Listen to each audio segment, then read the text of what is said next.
पहला प्रश्न। अजहू चेत गंवार। पलटूदास जी का यह संबोधन तो सभी के लिए, पर हम सबका एकमात्र गंवारपन क्या है, आप कृपा करके हमें कहें। एक ही अज्ञान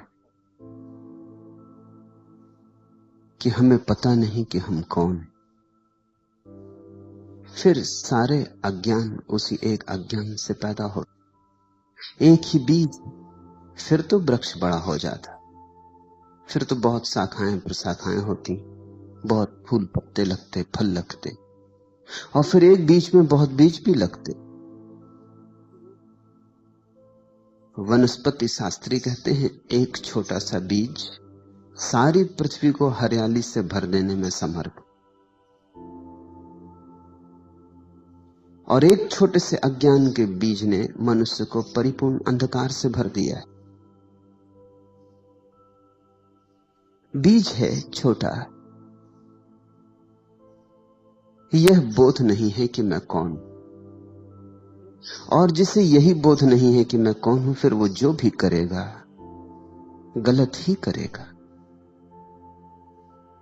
जहां भीतर का दिया ही न जला हो, फिर तुम्हारे कृत्य के ठीक होने की कोई संभावना नहीं। और हम सब चेष्टा करते हैं कि कृत्य ठीक हो जाए। ये ऐसे ही है जिससे कोई अंधेरे में दिया तो न जलाए और ठीक ठीक चलने का अभ्यास करे, ताकि अंधेरे में मैं बिना गिरे चल सकूं, बिना टकराए चल सकूं, दीवालों से सिर न फूटे, जब चाहिए तब दरवाजा मिल जाए। काश जिंदगी स्थिर होती तो यह संभव हो जाता। काश ऐसा होता कि तुम एक ही मकान में सदा रहते, एक ही कक्ष में सदा रहते, तो धीरे धीरे अभ्यास हो जाता। धीरे धीरे तुम जानने लगते बिना दिए के जलाए द्वार कहां है, दीवाल कहां है। जानने लगते टेबल कहां रखी, कुर्सी कहां रखी। जानने लगते किस दिशा में जाएं, किस दिशा में ना जाएं। तो दिए की भी जरूरत न थी। लेकिन जिंदगी रोज बदल जाती, ये अड़चन। ये जिंदगी का मकान परिवर्तनशील है। यहां एक क्षण को भी कुछ स्थिर नहीं। यहां सब धारा है, यहां सब बह रहा है, यहां सब बदल रहा है। इसलिए कल तुमने जो तय किया था वो आज काम नहीं आता। आज जो तुम अनुभव करोगे वो कल काम में नहीं आया। दिया तो जलाना ही होगा। ये जिंदगी के सरित प्रवाह में केवल अभ्यास कर लेने से कृत्यों का कोई परिणाम होने वाला नहीं है, बल्कि खतरा होता है। ऐसा सोचो कि कमरा रोज बदल जाता हो, रात तुम सोए कमरा घूम जाता हो, जहां दरवाजा था दीवार आ जाती हो, जहां दीवार हो दरवाजा आ जाता। कल तुमने अभ्यास कर लिया था, निश्चिंत होकर सोए थे कि अब तो सब पता हो गया, अब दोबारा सिर न टकराएगा, अब चोट ना खाऊंगा, अब तो जब निकलना होगा बाहर तो निकल जाऊंगा, तो मैं जानता हूं। कल तुम निश्चिंत होकर सो गए थे, लेकिन रात सारा मकान बदल गया। तुम्हारा ज्ञान सहयोगी न होगा और बाधा पड़ेगा, क्योंकि तुम निश्चिंत हो कि अब मैं जानता हूं। अब तुम एकदम से दीवार से टकरा जाओगे। वहां कल दरवाजा था, आज वहां दरवाजा नहीं। इसलिए जिसको हम तथाकथित अनुभवी आदमी कहते हैं वो और भी गड्ढों में गिरता है। बच्चे तो थोड़ा संभल के भी चले, अनुभवी संभल के नहीं चलता, क्योंकि अनुभवी को ख्याल है कि मैं तो जानता ही हूं। जानना तो सिर्फ एक है जगत में कि मैं कौन हूं, उससे ही भीतर का दिया जलता है और तुम्हारा सारा जीवन, तुम्हारे सारे कृत्य रोशन हो जाते। और दिया फिर ऐसा है कि मकान बदलता रहे बदलता रहे। जब दिया जल रहा है तो द्वार जहां होगा दिखाई पड़ जाए। यही नीति और धर्म का भेद है। नीति सिखाती है क्या करो, नीति अभ्यास करवाती है शुभ शिव का। बुरा छोड़ो, बुरे की आदत न डालो, भले की आदत डालो। नीति आचरण को बदलवाती है और अंतस अंधेरे से ही भरा रहता। तो आचरण तो अच्छा भी हो जाता है तो भी क्या परिणाम हो।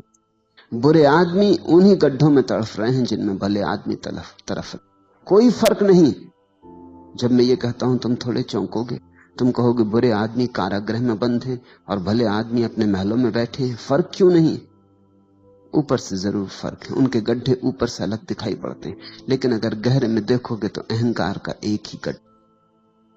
उसमें कारागृह में बंद आदमी भी तड़फ रहा है, उसी में मंदिर में बैठा हुआ पूजा करने वाला आदमी भी तड़फ रहा है। गड्ढा एक है, अहंकार का गड्ढा है, गड्ढा एक, क्योंकि अंधेरा एक। न तो बुरा आदमी जागा है, जाग जाता तो बुरा क्यों होता।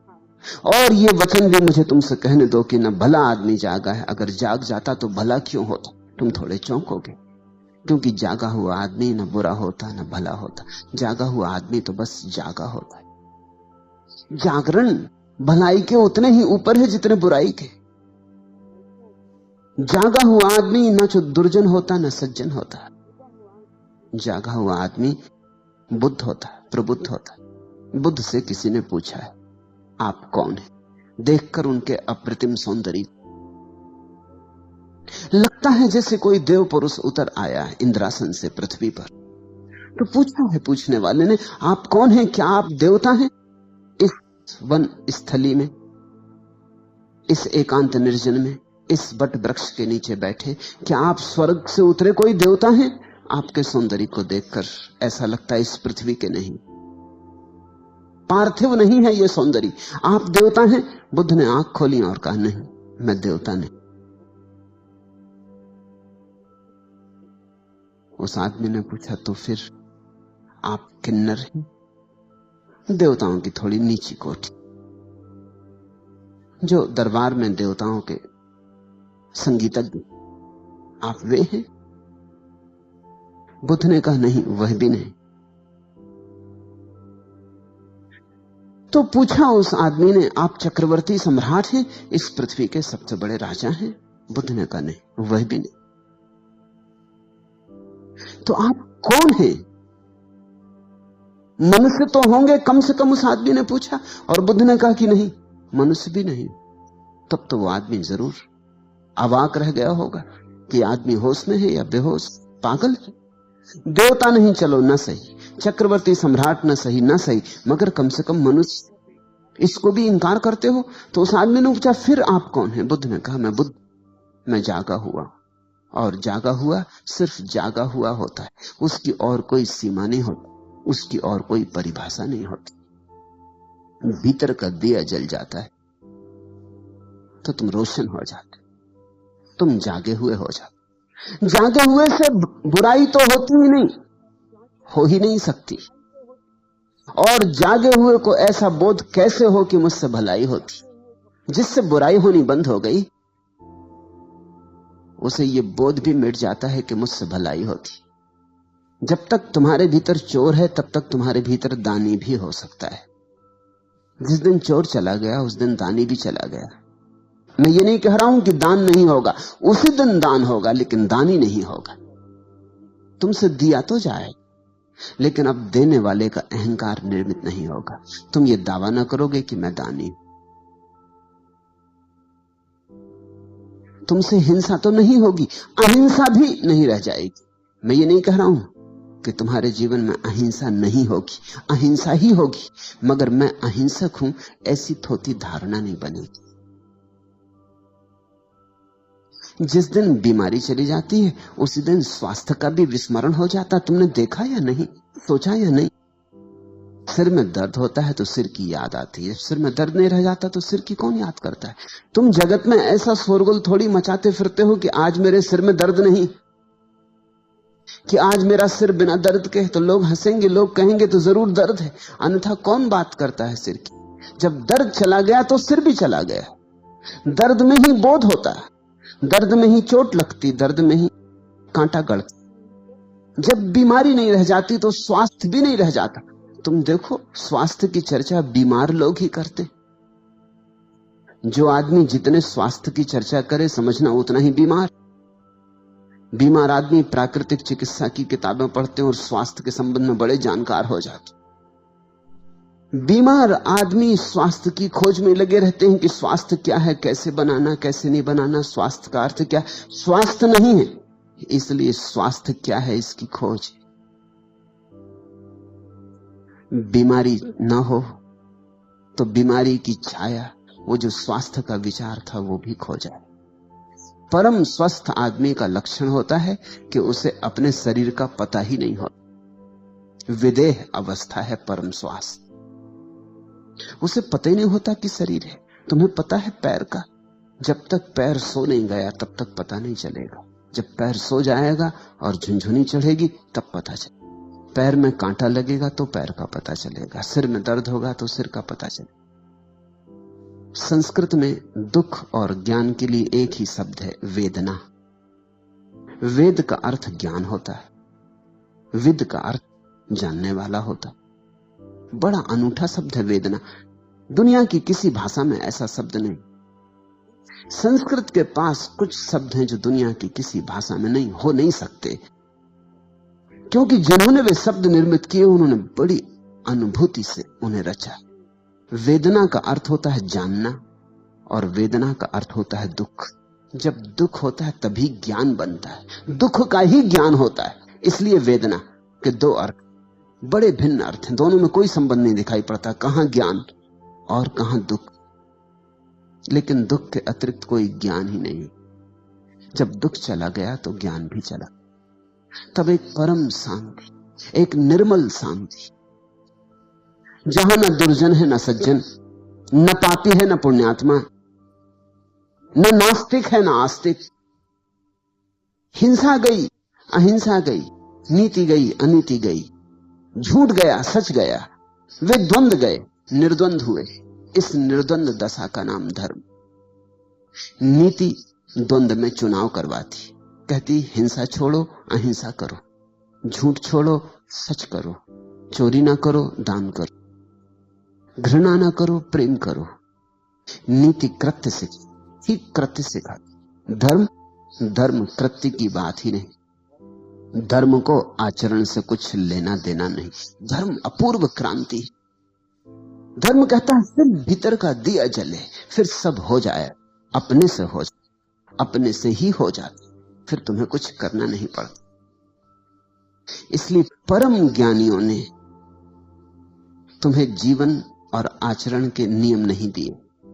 उन्होंने तो सिर्फ कैसे भीतर का दिया जल जाए इसकी प्रक्रिया की। उस प्रक्रिया का नाम ही ध्यान है। तुम पूछते हो कि क्या है हमारा मौलिक गंवारपन। क्यों कहते पलटू अजहू चेत गंवार। अब जाग। चेत शब्द को समझो। चेत का अर्थ जागना भी होता, चेत का अर्थ चेतना भी हो। चेत का अर्थ होता है खूब सो लिए, आंख खोलो, जागो। काफी सो लिए, अब तक सोए ही रहे। कभी बुराई में सोए, कभी भलाई में सोए। ऐसा समझो कि रात तुम सपने देखते हो। कभी सपना देखते हो कि साधु हो गए, हाथ में कमंडलू लिए भिक्षा मांगने निकले हो, और कभी सपना देखते हो कि हत्यारे हो गए, चोर हो गए और डांका डालने निकले हो। नैतिक व्यक्ति कहेगा अच्छा सपना देखो, साधु बनो, असाधु ना बनो। धार्मिक आदमी कहेगा सपने सब सपने हैं, चाहे तुम चोर बनो सपने में और चाहे साधु बनो, क्या फर्क है। सुबह जाग के पता चलेगा दोनों झूठे थे। इसलिए धार्मिक व्यक्ति कहता है अब जागो, सपने कब तक बदलते रहोगे। ऐसे ही हम सपने बदलते रहे। एक सपने से थक जाते हैं तो विपरीत सपना देखने लगते। रोज हो रहा है ऐसा। जब तक मन की इस अवस्था को तुम ठीक से ख्याल में ना लोगे, जागोगे नहीं। एक आदमी बहुत भोजन करता है तो ऊब जाता है, फिर भोजन से कष्ट होने लगता, सुख तो मिलता नहीं, बहुत करने से कष्ट होने लगता है। जब कष्ट होने लगता है तो उपवास की सोचने लगता है। एक अति से दूसरी अति पर चले। जब कष्ट बहुत होने लगा तो आदमी सोचता है उपवास कर लूं। और मेरे अनुभव में ऐसा आया कि भोजन कम करना ज्यादा कठिन है, भोजन ना करना ज्यादा आसान। मैंने अनेक लोगों को देखा, उनसे अगर कहो कि थोड़ा सम्यक भोजन करो, इतना मत करो, आधा कर दो, वो कहते हैं ये कठिन। आप कहो तो बिल्कुल बंद कर दें। अति पर जाना मन को आसान है, मध्य में आना मन को कठिन है। निश्चित ही जब खूब दुख भोग लिया जाता, भोजन करके पेट में दर्द है और सिर भारी है और दिन में आलस्य छाया रहता और प्रतिभा में निखार नहीं रह गया, सब धुंधला धुंधला हो गया, अंधेरा अंधेरा, और शरीर बेढब हुआ जाता, शरीर सौंदर्य खोए देता है और जिंदगी एक बोझ रूप मालूम होने लगी, तो तुम जल्दी से उपवास का सोचने लगते। चले उर्ली कांचन, उपवास कर, और तुम्हें उपवास करने वाले, करवाने वाले मिल जाते। मगर तुम्हारे जीवन की दशा को कोई नहीं समझता कि अड़चन कहां है। तुम उपवास कर लोगे कितने दिन? कोई जीवन भर उपवास कर सकता है?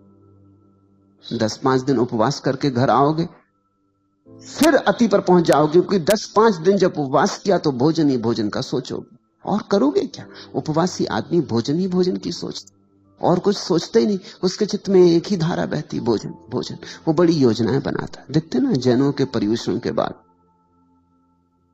सोहन इधर बैठी, उससे पूछना, वो अठई करती रही, 8 दिन क्या सोचती रही। वो 9वें दिन की बात, 9वां दिन आता, अभी आया ही जाता। पर्युषण जैनों के खत्म होते हैं, देखते एकदम सब्जी बाजार में दाम बढ़ जाते सब्जियों। 8-10 दिन किसी तरह रोक लिया, बलपूर्वक, हिंसात्मक ढंग से, क्योंकि हिंसा है उपवास। ज्यादा खाना तो हिंसा है ही, उपवास भी हिंसा है। ज्यादा खाने में भी तुम शरीर को सताते हो, इसलिए हिंसा है, और कम खा के भी शरीर को सताते हो, इसलिए हिंसा है।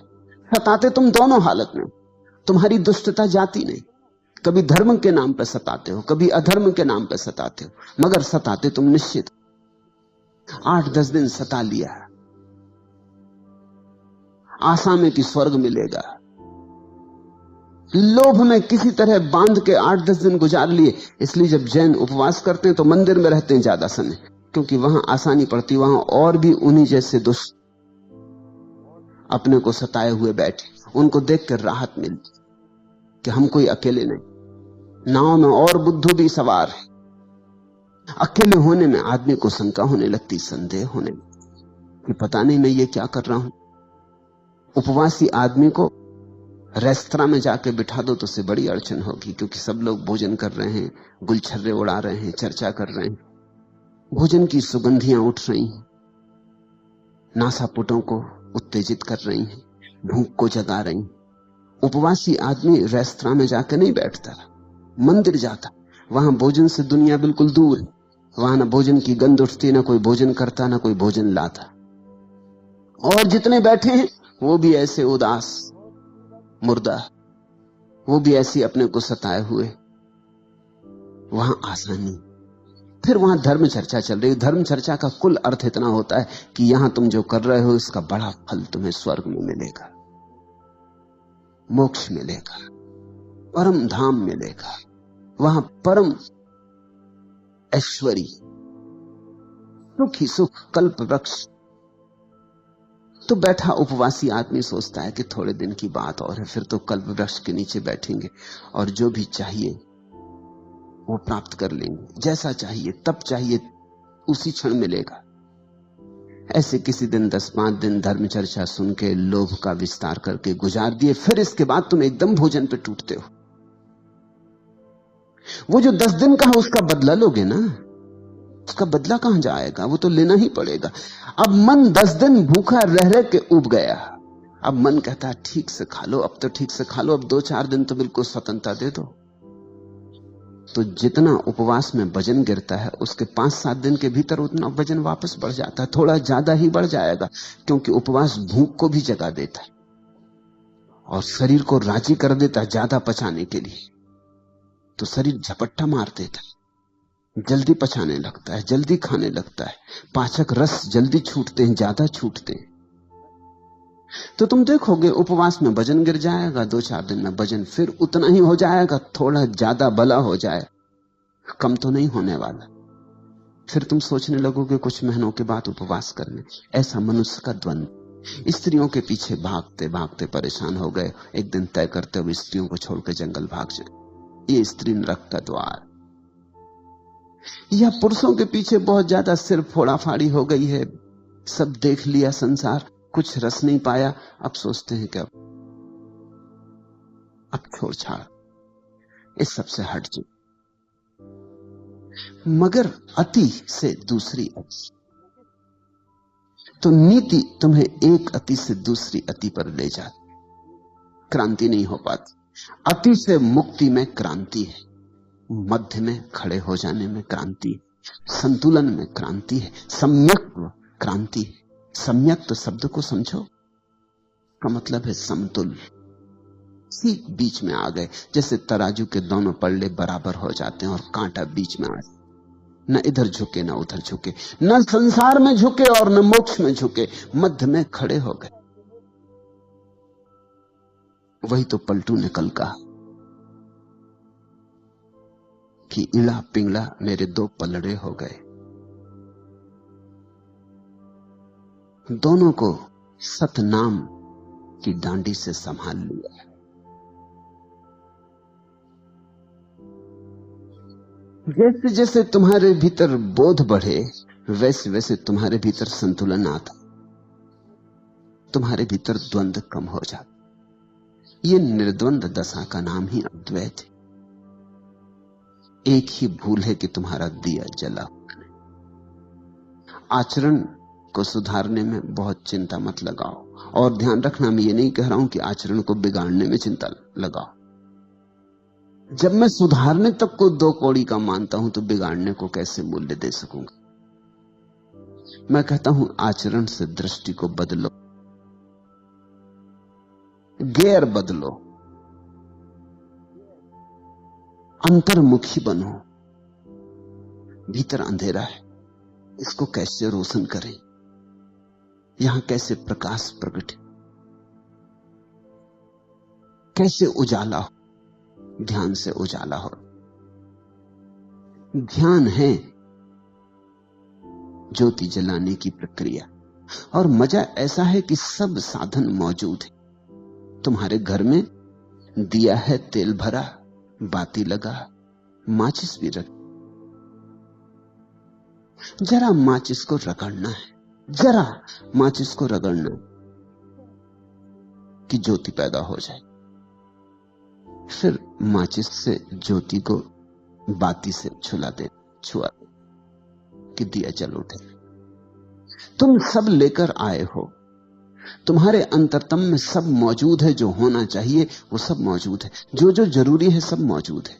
थोड़ा संयोजन कर ले, थोड़ा सा संयोजन। तुम्हारे भीतर साक्षी भाव की संभावना छिपी पड़ी है। जरा चेष्टा, जरा अपने को झकझोर। उसी झकझोरने को पलटू कहते हैं अजहू चेत कमार। अब तो जाग, अब तो जाग। खूब सो लिया, कितना सो लिया। सोते सोते जन्म जन्म बीते, सदियां बीती, अनंत काल बीत गया। अब खोल, बहुत सपने देखे, अब सत्य को देख, स्वयं को देख। दूसरा प्रश्न, संत पलटूदास कहते हैं कि भागवत धन की लूट हो रही है और जो चाहे सो ले। यदि ऐसी बात है तो क्यों इस बात का धनी करोड़ों में एकाध हो पाता? धन की लूट तो हो रही, लेकिन तुम्हें धन दिखे तब ना। नदी बही जा रही, लेकिन तुम्हें प्यास लगे तब ना, तो तुम पियो। प्यासे को नदी दिखाई पड़ती, और प्यासे को नदी हजारों मील दूर भी बह रही हो तो भी वो यात्रा करके नदी तक पहुंच जाता। और गैर प्यासे के सामने, घर के सामने से बहती हो गंगा, तो भी दिखाई नहीं पड़ती। ख्याल रखना, तुम्हें वही दिखाई पड़ता है जिसकी तुम खोज कर रहे हो। जिसे तुम देखने निकले हो वही दिखाई पड़ता है। कहते हैं चमार जब रास्ते पर चलते लोगों को देखता है तो उसे सिर्फ लोगों के जूते दिखाई पड़ते, सिर्फ जूते दिखाई पड़ते हैं। जूते ही खोजने चला है, जूतों से हिसाब लगाता रहे। जूता देख के पहचान लेता है चमार, करीब करीब तुम्हारे जूते से तुम्हारी पूरी आत्मकथा पहचान लेता। जूते की खस्ता हालत बता देती है कि शायद हार गए चुनाव में इस बार। जूते पे चमक, दर्पण जैसी चमक दिखा देती कि मालूम होता जीत गए। जूते की चमक बता देती है कि जेब गर्म है ठंडी। जूते की हालत बता देती है कि बुलाए तुम्हारे साथ मेहनत करे कि गुजर जाने दे। जूते की हालत बता देती है कि भैया गुजर ही जाओ तो अच्छा, कहीं और ही चले जाओ तो अच्छा, यहां न लौट आना, नहीं तो उधारी करोगे।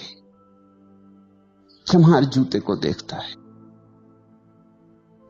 चम्हार जूता देखने को ही बैठा, उसकी नजर वहां लगी। दर्जी तुम्हारे कपड़े देखता है, दर्जी तुम्हें नहीं देखता, तुम्हारे कपड़े ही दिखाई पड़ते। तुम जो खोजने निकले हो वही तुम्हें दिखाई पड़ता है। इस सत्य को खूब गहराई में पकड़ो। वही रास्ता, वही सड़क, वही बाजार, तुम अलग अलग बार निकले हो और तुम्हें अलग अलग दुकानें वहां दिखाई पड़ी। तुमने कभी सोचा? जीवन के छोटे छोटे तथ्यों पर विचार करो और वहां से बड़े तथ्यों की पकड़ आएगी।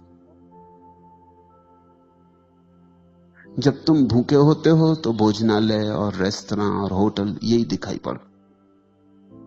उपवास करके एक दिन जाओ बाजार और तुम पाओगे अरे इतने रेस्तरां हैं, इतनी होटलें, इतनी दुकानों पर भोजन बिक रहा है। ये तुम्हें कभी ख्याल में ना आया था। तुम भरे पेट निकले थे, ख्याल में आने का कोई कारण न था। फिर एक दिन भरे पेट जाओ, फिर वो दिखाई ना पड़ेंगे। जिसकी काम वासना पीड़ित, उसे रास्ते पर पुरुष नहीं दिखाई पड़ेंगे, स्त्रियां दिखाई पड़ेंगी। उसे पुरुष छूट ही जाएंगे, पुरुषों को वो मद्देनजर कर जाएगा। वो गुजरेंगे जरूर लेकिन उनकी कोई छाप न बने। लेकिन जिसकी काम वासना तृप्त है, उसे स्त्री पुरुषों से कोई भेद नहीं पड़ेगा। और जो काम वासना के पार जा चुका है, उसे तो यह भी भेद करना मुश्किल हो जाएगा कि कौन स्त्री है कौन पुरुष। स्त्री पुरुष का भेद तुम तभी तक करते हो जब तक तुम्हारे भीतर तलाश, तुम्हारे भीतर वासना प्रदीप्त, नहीं तो कौन चिंता करता। तुमने ख्याल किया? तुम वही देखते हो जो तुम खोज रहे। तो पलटू तो कहते हैं कि भागवत धन की लूट हो रही, ये सामने ढेरी लगी,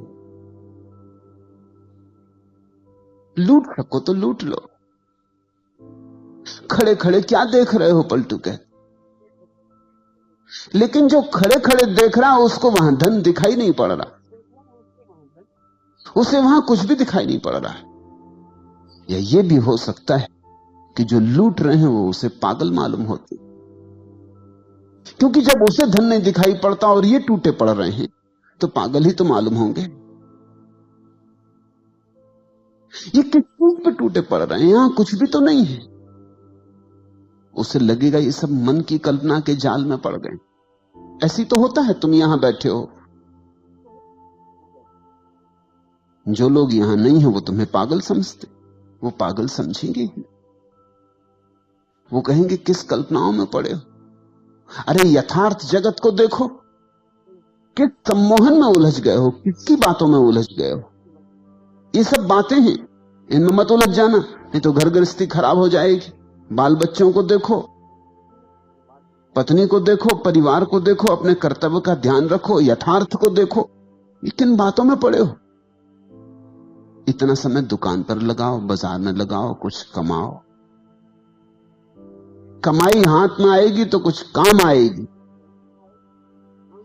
ये धर्म चर्चा, तत्व चर्चा, ये किस काम में आएगी? इसकी रोटी बनाओगे कि कपड़े बनाओगे, किससे छप्पर बनाओगे? इससे बच्चों का पेट नहीं भरेगा और न पत्नी के लिए साड़ी खरीद सकोगे। किस झंझट में पड़ गए हो? लोग तुम्हें समझाते हैं, लोग तुम्हें कहते होंगे अभी भी लौट आओ, अभी ज्यादा नहीं गए हो, नहीं फिर पीछे लौटना मुश्किल हो जाएगा, कहीं ज्यादा मत उतर जाना। इसमें होश हवास ना खो देना, औरों ने खो दिया है। उनकी बात भी ठीक तो है, उनकी तरफ से ठीक ही है। अब यहां लोग मेरे पास आए हैं, दूर दूर से आए, कोई जापान से है, कोई जर्मनी से है, कोई ईरान से है, कोई इथोपिया से है, कोई अमेरिका से, कोई स्वीडन से आया है, कोई इंग्लैंड से है, कोई इटली से है। दूर दूर से लोग आए, करीब करीब जमीन के हर तरफ से लोग यहां मौजूद हैं, सिर्फ चीन और रूस को छोड़ के, क्योंकि वहां से आ नहीं सकते। लेकिन मेरे पड़ोसी भी हैं यहां पूना में, वो नहीं आए। वो समझते ये सब पागल हो गए, इनका दिमाग खराब हो गया। और उनकी बात में भी सच्चाई है, उनकी तरफ से सच्चाई। उनको यहां कुछ दिखाई नहीं पड़ता, यहां धन लुट ही नहीं रहा है। धन तो वे कमा रहे हैं, तुम तो यहां बैठे बैठे धीरे धीरे निर्धन हो जाओ। तुम्हें लग रहा है कि तुम धन लूट रहे हो।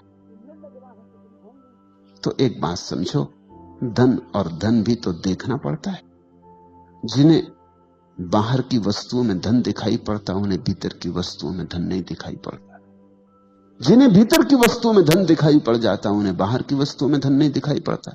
बुद्ध ने अपना राजमहल छोड़ा तो उनके सारथी ने, जब उन्हें छोड़ने गया जंगल में, उसने उनके पैर पकड़ लिए। सारथी ने, बूढ़ा सारथी, बचपन से बुद्ध को रथ पर घुमाया किया है, बचपन से बुद्ध को बढ़ते हुए देखा है, उसका भी बेटे जैसा लगाव है बुद्ध से। उसने बुद्ध के पैर पकड़ लिए और कहा कि ये क्या कर रहे हो, जंगल में कहां जा रहे हो? इस महल को छोड़कर, इस संगमरमरी महल को छोड़कर, उस सुंदर यशोधरा को, तुम्हारी पत्नी को छोड़कर, उस नए नए पैदा हुए बेटे राहुल को छोड़कर, अपने बूढ़े बाप को छोड़कर तुम जा कहां रहे हो? तुम बूढ़े बाप के हाथ की लकड़ी हो, और ये सुंदर महल और ये सारा वैभव जंगल में मिलेगा क्या? तुम मुझसे पूछो, मुझ बूढ़े से पूछो। मैं जंगलों में खूब भटका हूं, वहां कुछ भी नहीं। और दुनिया तो महलों की तरफ जाना चाहती। तुम्हारा दिमाग ठीक, तुम महल से छोड़ के जा रहे हो। कौन नहीं जो राजा ना होना चाहे, और तुम राजा होना तुम्हारे हाथ में और छोड़ के जा रहे हो। वो बूढ़ा रोने लगा। उसकी बात भी तो ठीक। उस बूढ़े को जंगलों में कुछ भी नहीं दिखाई पड़ रहा, उसे सब महल में दिखाई पड़ रहा। गरीब आदमी का धन महल में मालूम। ये तो कभी किसी अमीर को समझ में आता है कि महल में कुछ भी। ये तो किसी अमीर के अनुभव में बात उतरती कि यहां कुछ भी नहीं, क्योंकि देख लिया, कुछ पाया नहीं। शोरगुल तो बहुत, सार बिल्कुल नहीं। बुद्ध हंसने लगे। उन्होंने कहा, तू तेरी तरफ से ठीक कहता है, लेकिन मेरी तरफ से वहां कुछ भी। वहां से मैं देख के आ रहा हूं। तू तो बाहर बाहर था बूढ़े, तू तो सारथी ही था। मैं भीतर रह के आ रहा हूं, वहां कुछ भी नहीं। और जिन्हें तू महल कहता है, सुंदर आलीशान वैभव से भरे संगमरमर के, उन्हें मैं केवल लपटों में जलता हुआ देख रहा हूं। मुझे जल्दी दूर निकल जाने दे, इसके पहले कि वो मुझे भी खाक कर दें, क्योंकि वो बहुतों को खाक कर चुके। मेरे पिता के पिता और उनके पिता और उनके पिता, वो सब वहीं खाक हो गए। मुझे भाग जाने दे। वहां लपटें उठी। वो बूढ़ा देखता है महल की तरफ, वहां कोई लपटे नहीं। ये बड़ी दृष्टियों का भेद। और बुद्ध ने जो कहा था ठीक ही कहा था, क्योंकि जंगल में ही मिला। जो धन था, परम धन था, वो एक दिन बैठकर जंगल में ही मिला। वो 6 साल की अथक खोज के बाद एक दिन निरंजना नदी के तट पर बट वृक्ष की छाया में बैठे हुए वो धन बरसा। तो एक अदृश्य धन है, तभी तक अदृश्य है जब तक तुम्हारी आंखें बाहर से उलझी। उसी दिन दृश्य हो जाएगा जिस दिन तुम्हारी आंखें बाहर से मुक्त हो गई। दृष्टि की क्रांति चाहिए। तुम पूछते हो, पलटू कहते भागवत धन की लूट हो रही, और जो चाहे सो ले, ठीक कहते हैं, 100% ठीक कहते हैं। बस चाहना ही पर्याप्त है लेने के लिए। जो चाहे सो ले, कोई रोक नहीं रहा है। समाधि का धन ऐसा है कि उसे कोई भी रोक नहीं रहा है, तुम्हें कोई बाधा नहीं डाल रहा है। मगर बड़ा मजा है, जिस धन पर बड़ी बाधाएं, जो तुम्हें मिलना एकदम आसान नहीं, उस पर तुम टूटे पड़ रहे हो। और जो मिल भी गया अगर, तो भी कुछ मिलेगा नहीं, उस पर तुम टूटे पड़ रहे हो, उस पर लूट मची। और जो धन कोई भी छीनने को नहीं मालूम हो रहा, और जो धन इतना है कि सभी को मिल जाए तो भी न्यून नहीं हो, उस धन की तरफ तुम जा भी नहीं रहे हो। तुम सब भागे जा रहे हो बाहर की तरफ, और तुम्हारा धन तुम्हारे भीतर, तुम्हारा धन तुम हो, तुम्हारे होने में, तुम्हारी सत्ता में तुम्हारा धन, तुम्हारे शून्य में, तुम्हारे मौन में तुम्हारा धन है, तुम्हारे अस्तित्व में समाया है धन। खजाना लेकर तुम आए हो, चाबी भी तुम्हारे पास है, लेकिन इस चाबी को तुम कभी भीतर की तरफ लगाते नहीं, बाहर की तरफ लगाते। यही आंखें जो बाहर की तरफ भाग रही, दूर दिशाओं में दौड़ी चली जा रही, यही आंखें लौटकर अपने धन को खोज लेती। यही हाथ जो और सारे संसार को पकड़ते फिर रहे हैं, इन्हीं हाथों में छिपी ऊर्जा भीतर की तरफ लौट के परम धन को संभाल लेती। लेकिन कोई रोकता नहीं, फिर भी तुम उसके प्यासे नहीं। तुम अभी संसार से चिपके नहीं हो। तुम्हें लगता है यहां शायद हो, आज नहीं मिला कल मिले।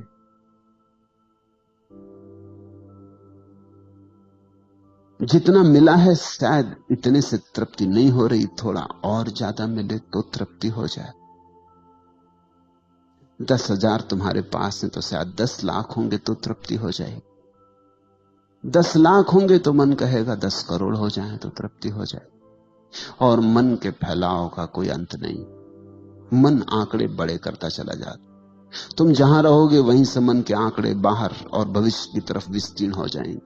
मन क्षितिज की तरफ फैलता चला जाए।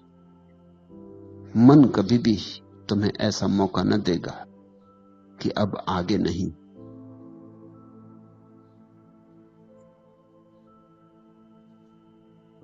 मर गया होता कभी का आपदाओं की कठिन मार से, यदि नहीं आशा श्रवण में नित्य यह संदेश देती प्यार से।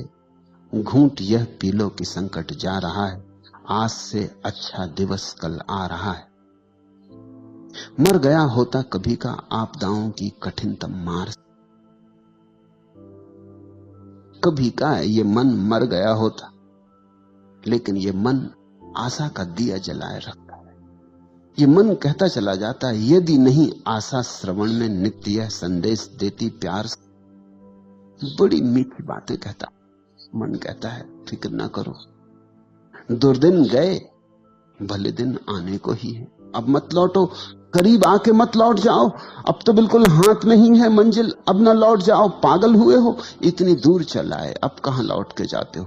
घूंट यह पी लो कि संकट जा रहा है, आज से अच्छा दिवस कल आ रहा है।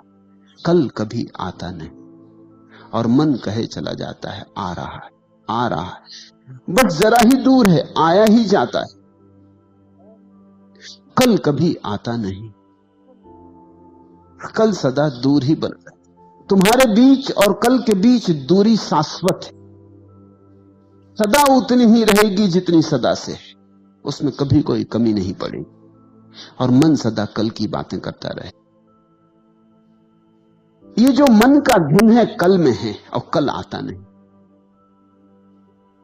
और ये असली धन है वो अभी है, यही है और तुम्हारे भीतर है और तुम्हारे साथ ही आया है। असली धन होता ही नहीं, सिर्फ विस्मरण होता है। और नकली धन कभी मिलता ही नहीं, सिर्फ आशा बंधती। तो पलटू कहते तो ठीक ही है कि जो चाहे सो ले।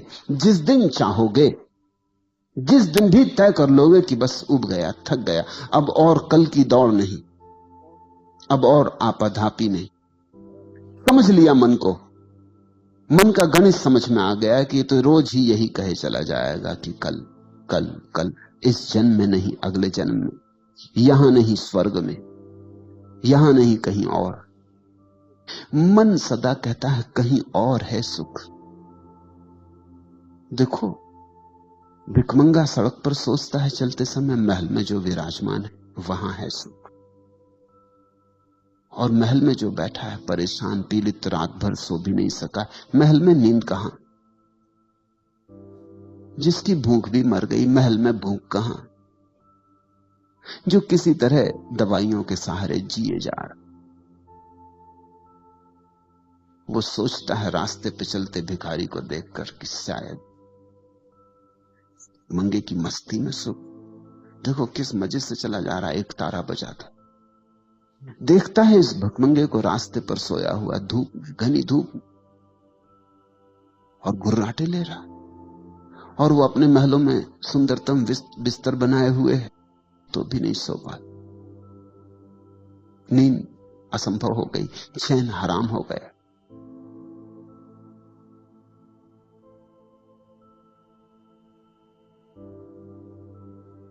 भिखमंगे को देखकर, उसकी चाल को देखकर, उसकी मस्ती को देखकर, उसके निर्द्वंद भाव को देखकर अमीर को लगता है शायद सब छोड़ देने में सुख है। तुम भी ऐसा सोचते हो, इसलिए मैं तुमसे कह रहा हूं सोचना। तुम सदा ऐसा सोचते हो कोई और सुख पा रहा है। शहर में रहने वाला सोचता है गांव में रहने वाले लोग बड़े सुख से। गांव वाले से तो पूछो कभी। गांव वाला लाख कोशिश कर रहा है कि कैसे शहर पहुंचे। बंबईया सोचता है कि कैसे गांव पहुंच जाए, गांव वाला सोचता है कैसे बंबईया हो जाए। गांव वाले की एक ही आशा लगी, कभी बंबई पहुंच। और बंबई वाला सोचता रहता, कविताएं भी पढ़ता है, वो बंबई ही लिखते, वो कविताएं भी बंबई में रहने वाले लोग लिखते हैं, गांव के सौंदर्य की, गांव की प्रकृति की, गांव के निसर्ग। गांव जाते नहीं वो। कौन रोक रहा है तुम्हें गांव जाने से? मैं दिल्ली में था और एक हिंदी के बड़े कवि मुझे मिलने आए। उन्होंने एक कविता सुनाई, गांव की बड़ी प्रशंसा। मैंने उनसे पूछा कविता तो ठीक है, मगर एक सवाल पूछूं, नाराज तो ना होंगे? उन्होंने कहा कि नहीं। वो सोचे कि शायद मैं कविता के संबंध में कुछ पूछ रहा हूं। मैंने कहा तुम्हें रोकता कौन? दिल्ली में तुमसे कह कौन रहा है कि तुम रहो? कोई दिल्ली तुम्हारे पीछे पड़ी? तुम गांव जाते क्यों नहीं?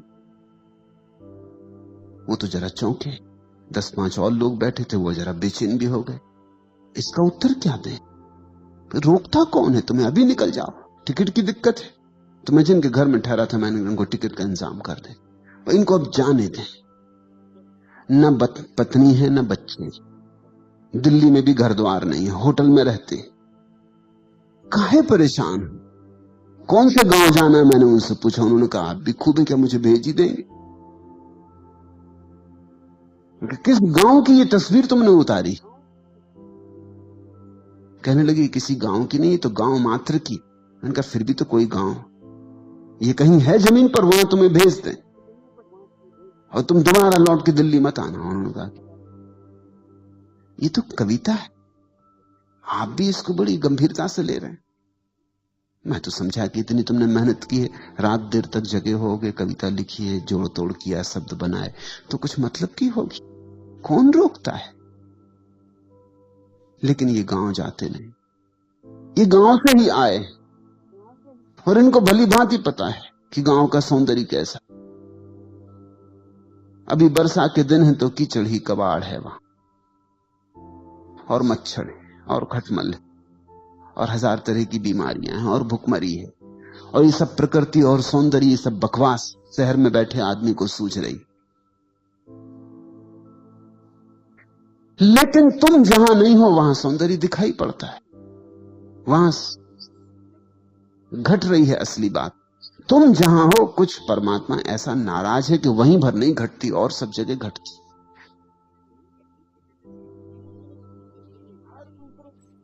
हर दूसरे की शक्ल तुम्हें हंसती हुई मालूम पड़ती, और तुम भी भली भांति जानते हो कि तुम जब घर से निकलते हो तो आईना में देख दाख के, चेहरा बना बनू के तुम भी मुस्कुराते निकलते हो। फिर भी तुम्हारी अकल में नहीं आता कि ऐसे सब भी मुस्कुराते निकलते हैं घर से। ये धोखा है, कोई मुस्कुरा नहीं रहा है, ये सब रो रहे हैं। ये भीतर के आंसुओं को छिपा लेने की तरकीब है, ये आवरण है, ये मुस्कुराहट। क्योंकि रोना जरा अभद्र होगा, और कौन अपनी बेइज्जती कर पाए? रास्ते पे खड़े होकर रोना, कौन अपनी दीनता दिखाए? शर्मा रहे हैं अपने रोने से, तो मुस्कुराहट पोत कर निकले, छुपा ली हैं झुर्रियां जीवन की, पाउडर में लाली में लगा के किसी तरह छुपा लिए हैं अपने आंखों के अंधेरे, सुरमा काजल में किसी तरह बंधन के बाहर आ गए। इनको देख के दूसरे मोहेंगे और सोचेंगे गजब, तो ये आदमी ने पा लिया, मालूम हो ये आदमी ऐसी मस्ती से चला जा रहा, इससे तो पूछो, इसके भीतर तो झांको। और इसके भीतर झांकने की कोई जरूरत नहीं, तुम अपने भीतर झांको, तुम भी तो यही कर रहे हो। हम दूसरे को धोखा देते हैं और इस कारण सारी दुनिया हमें धोखा दे रही। तुम जो कर रहे हो वही दूसरे लोग भी कर रहे हैं, कोई यहां सुखी नहीं है, क्योंकि सुख तो भीतर जाने से मिलता है। यहां कोई भीतर जाता नहीं मालूम पड़ता, सबकी जीवन ऊर्जा बाहर बही जा रही, धन में, पद में, प्रतिष्ठा में। दिल्ली चलो, सभी दिल्ली जा रहे हैं, किसी तरह चलो दिल्ली के करीब ही पहुंच जाओ, न पहुंचे दिल्ली भी तो कहीं तो रास्ते में करीब पहुंच गए, जितने करीब पहुंच गए उतना ही सुख मिल जाएगा। अपने भीतर आने से कोई सुख को उपलब्ध होता है, तब चेहरों पर मुस्कुराहट पोतनी नहीं पड़ती, तब एक दीप्ति होती सहज भीतर से उठती, तब एक शांति होती जिसके लिए कोई आयोजन नहीं करना हो। जागो तो रहती है, सो जाओ तो रहती, उठो तो रहती है, बैठो तो रहती, बोलो तो, चुप रहो तो, तब एक आनंद की लहर 24 घंटे बनी रहती, जिसको पलटू ने का 8 पहर तूरा बजता है, वो बजता ही रहता है भीतर का संगीत, उसे बजाना थोड़ी पड़ता है, वो बज ही रहा है। तुम्हारे भीतर एक क्षण भी बज रहा है, लूट सके तो लूट, मगर लूटने में बाधा क्या है? कोई बाधा नहीं, सिवाय इसके कि तुम भीतर जाते नहीं, तुम बाहर भागे जा रहे, तुम अपने से कोसों दूर खड़े हो, तुम अपने से ऐसे भागे हो जैसे कोई अपने दुश्मन से भाग गया हो, तुम अपने से ऐसे भागे हो जैसे कोई मौत से भाग गया हो, तुम अपने पास ही नहीं आते, तुम दूर दूर चक्कर मार रहे हो, तुम चांद तारों पे घूम रहे हो, लेकिन कभी घर नहीं लौटते। तुम्हारा घर, तुम्हारे घर का मार्ग जन्मों जन्मों से न चलने के कारण तुम्हें बिल्कुल अपरिचित हो गया। इसलिए कोई गुरु चाहिए कि जो तुम्हें घर के मार्ग को फिर से याद दिला दे। सारा धर्म घर वापस लौटाने की यात्रा है, ये पुनः वापसी है। महावीर ने इसको प्रतिक्रमण कहा है। आक्रमण तुम कर रहे हो अभी, आक्रमण का अर्थ है वहां है सुख, जाऊंगा, कब्जा कर लूंगा। प्रतिक्रमण का अर्थ है लौट आना, वापस लौट आना। वहां नहीं है सुख, यहां है सुख, मैं हूं सुख, अपने में लौट आऊंगा।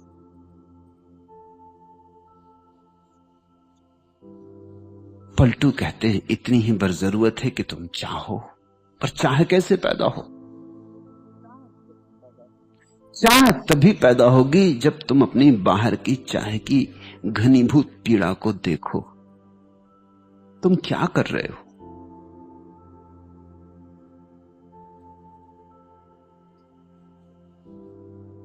जैसे ही बाहर की असलियत तुम्हें दिखाई पड़ने लगेगी, और कोई कारण नहीं है कि क्यों दिखाई ना पड़े, तुम देखना नहीं चाहते, देखते नहीं, देखने से बचते हो।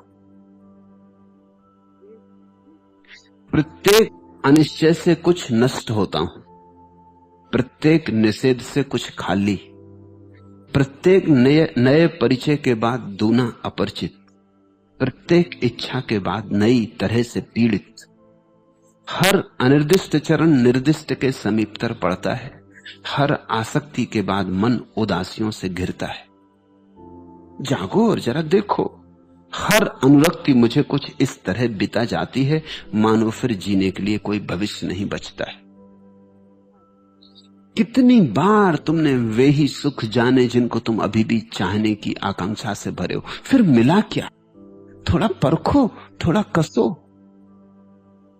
एक स्त्री के, सुंदर स्त्री के प्रेम में पड़ गए थे कि सुंदर पुरुष के प्रेम में पड़ गए। फिर मिल गई सुंदर स्त्री, फिर क्या हुआ? एक बार लौटकर देखो, विश्लेषण करो, फिर हुआ क्या? कहां खो गया सौंदर्य, कहां खो गई सुंदर स्त्री, कहां खो गया प्रेम? हाथ में राख रह गई, अंगार भी तो नहीं। और अब फिर तुम योजना बना रहे हो। मुल्ला नसरुद्दीन की पत्नी मर गई तो उसके एक मित्र ने 3-4 दिन बाद पूछा कि मुल्ला, बहुत दुखी मालूम पड़ते हो, तुम्हारे दुख को देख के तो ऐसा लगता है कि अब तुम दोबारा विवाह नहीं करोगे। मुल्ला ने कहा, क्षमा करें, मेरे जीवन भर का अनुभव यह है कि अनुभव पर सदा आशा की विजय हो जाती। अनुभव पर आशा की विजय।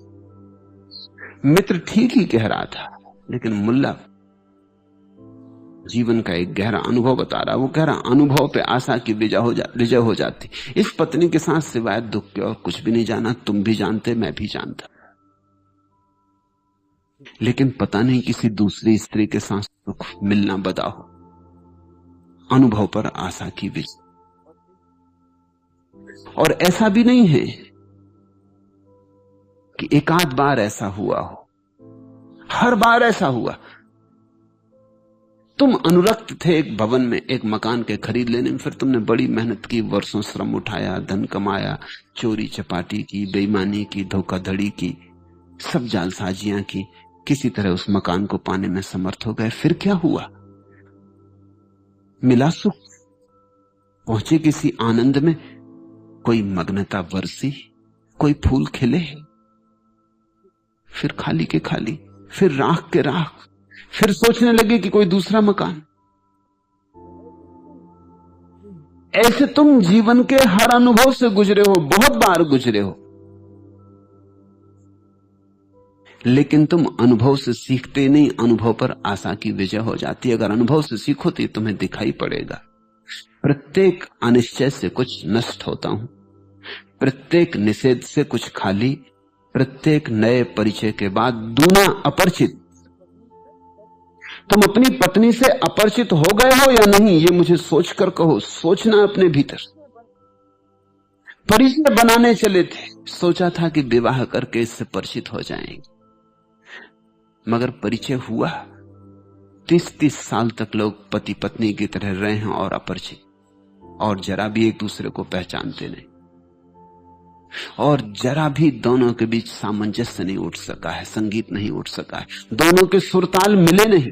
परिचय कहां? जितने दिन साथ रहोगे उतने अपरिचित हो जाते हो।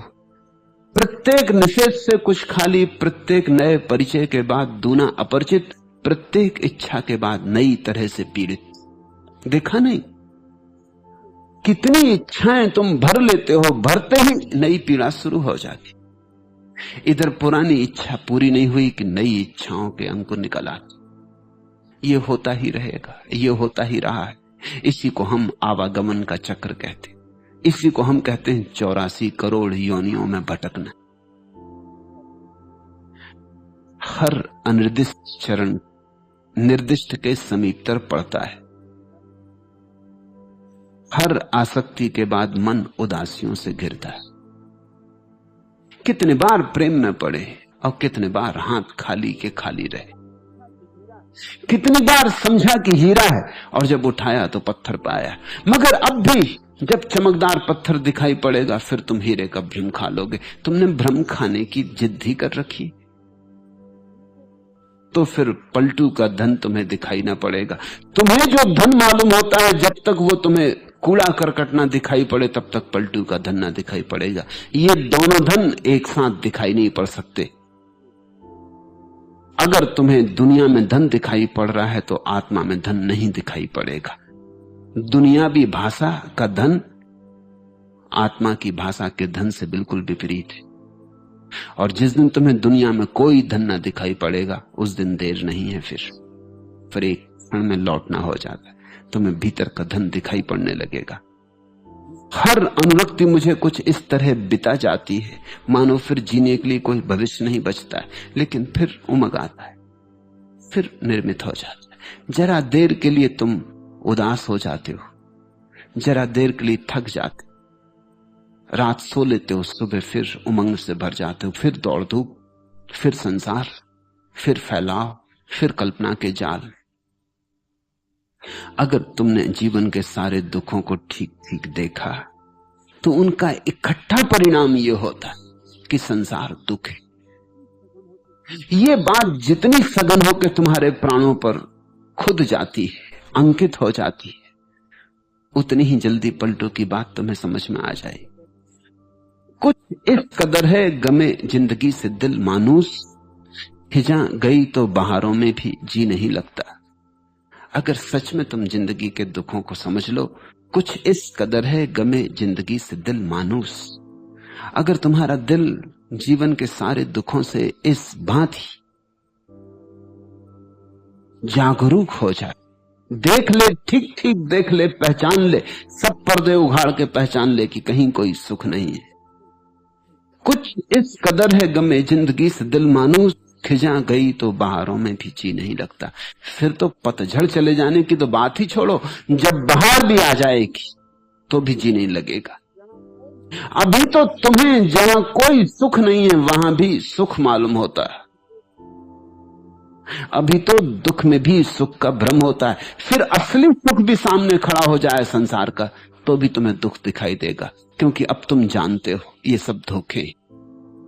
संसार ने बहुत बार धोखा दिया है, ये भ्रामक जाल है, ये मृग मरीचिका है।